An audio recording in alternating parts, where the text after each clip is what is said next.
சுமார் 17 ஆண்டுகள் நடத்திய போராட்டத்திற்கு பின் டிங்கில் தாமான் பெருமாத்தா அடுக்குமாடி குடியிருப்பு பகுதியில் வசித்து வந்த பிராங்புசார், மிடிங்கிலி, செட்ஜிலி, காலவே ஆகிய 4 தோட்டங்களின் முன்னாள் தொழிலாளர்களின் சுமார் 400 குடும்பங்களுக்கு இம்மாதம் 15ஆம் தேதி புதன்கிழமை வீடுகளுக்கான சாவிகள் நேற்று வழங்கப்பட்டன.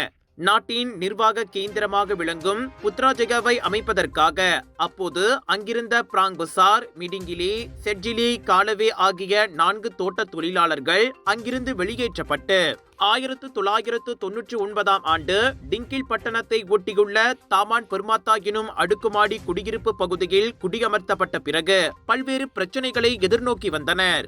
இதனைத் தொடர்ந்து அடுக்குமாடி குடியிருப்பின் கீழ் மக்கள் கூடாரம் அமைத்து போராட்டம் நடத்தியதை தொடர்ந்து ஸ்லாங்கூர் மாநில அரசு டிங்கில் அம்பர்தனாங் பகுதியில் 30 ஏக்கர் நிலம் ஒதுக்கி தர 2017ஆம் ஆண்டு மத்திய அரசு தரை வீடுகளை கட்டத் தொடங்கியது. கடந்த ஆண்டு இந்த வீடமைப்பு திட்டம் நிறைவு பெற்று சாவிகள் வழங்கப்பட்ட நிலையில் அவர்கள் கட்டம் கட்டமாக தங்களுக்கான புது வீடுகளில் குடியேறுவார்கள். திங்கட்கிழமை தீபாவளி கொண்டாடப்படவிருக்கும் இவ்வேளையில் இந்த புதிய வீடுகள் 4 முன்னாள் தோட்ட தொழிலாளர்களுக்கு மறக்க முடியாத பரிசாகவும் அமைந்துள்ளது.